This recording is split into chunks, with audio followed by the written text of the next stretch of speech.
Hey everyone, it's Rod with Pow Group. Welcome back on the Pursuit of Wealth, your home for MJ Stocks, Crypto Assets, and Interviews. Today's Thursday, June 29th.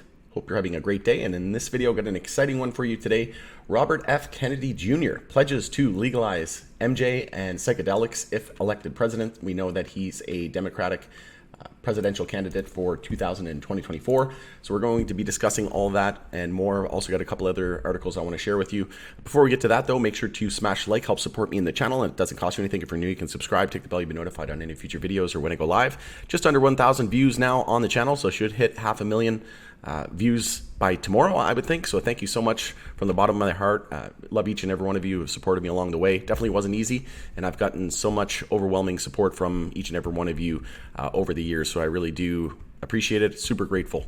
Moving on. So this is the article from MJ Moment.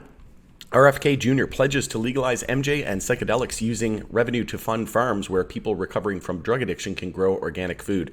And we know that RFK Jr. is a big proponent of crypto as well. This guy just seems to have it figured out, and hopefully, it doesn't. His lineage doesn't have the best, history.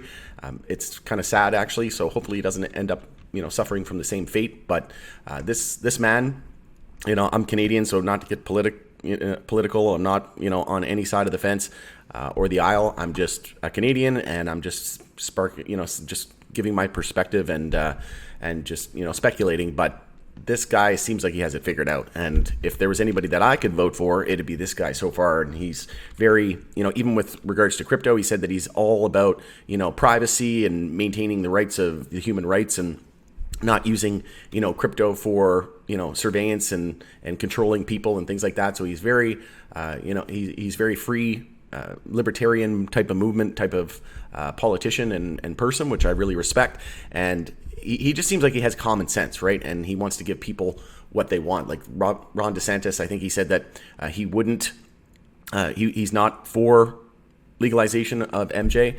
And it just speaks volumes, right? It's like, what is it? 75% of Americans want the commodity, the plant legalized, and you're gonna go, the 25% route and say that you're against it. Like, it just doesn't make any sense to me. It's basically just like writing your, your political death sentence, essentially, because give the people what they want, and the people have spoken.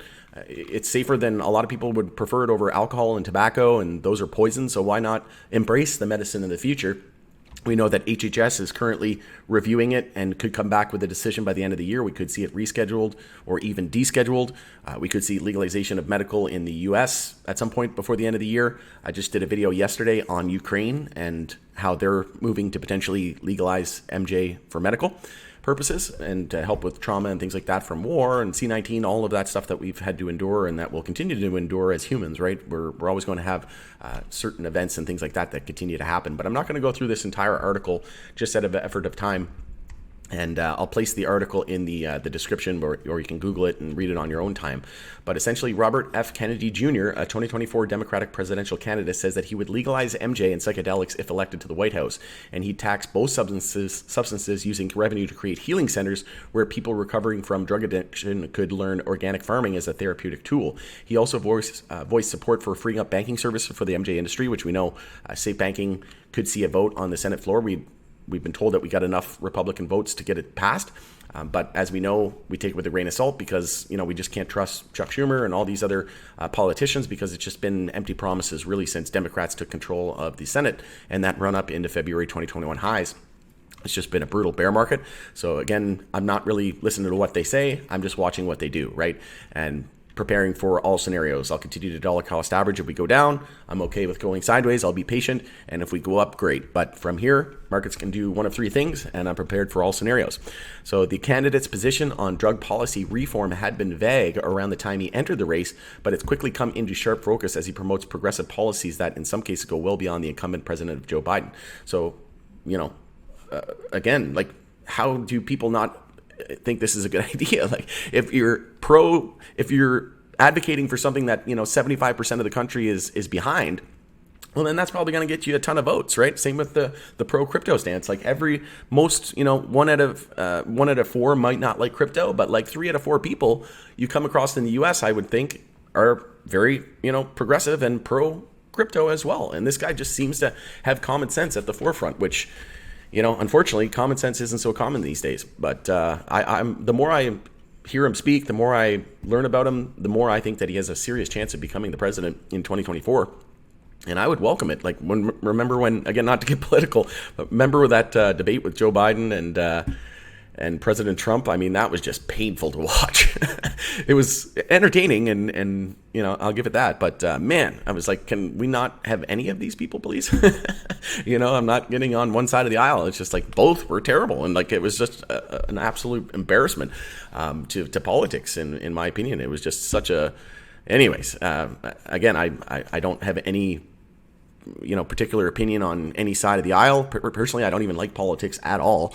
It's just such a cutthroat, I do respect people who are, in politics, because it's definitely not easy, but man, it's just, it's kind of crazy when you think about it, but not going to go into this. He talks about how he had some drug addiction issues when in his youth and the lessons he'd taken away from his decades in recovery. While he said he generally does not recommend a drug to treat substance misuse, he's seen in his own family how psychedelics can facilitate the type of psychological healing needed for long-term recovery.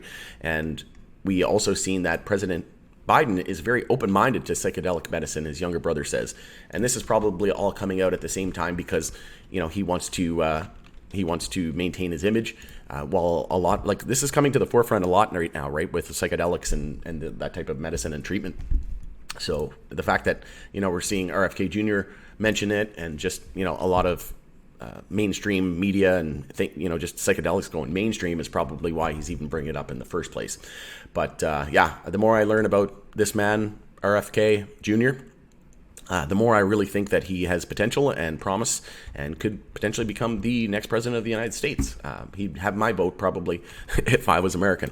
But in other news, NBA officially signs contract removing MJ from banned substance list and allowing players to invest in MJ companies. And then also Curaleaf celebrates launch of adult use MJ sales in Maryland. So that is another catalyst. We could even see Florida potentially have MJ on the ballot for 2024.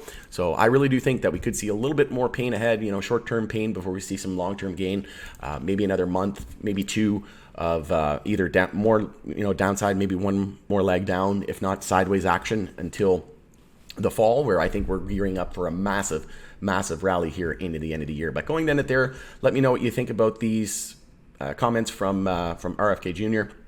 Let me know what you think of him and his potential as the next president. Again, not to get political, but is this someone that you could see yourself voting for in 2024? What do you think is the most? What do you think stands out the most? Again, he's very pro crypto. He's very pro MJ, and I believe I was put on this earth to spread the MJ gospel. Right, it's the medicine of the future. I really do think it's the best industry and the best plant, the best medicine on the planet. And I love the fact that he has common sense, something that a lot of people are lacking these days, which is kind of surprising. But going to end it there, would love to hear your thoughts and opinions in the comments section below. We'll continue the conversation there. Thanks again for joining us on The Pursuit of Wealth. It's Rob with Powell Group. Have a great night. See you in the next video.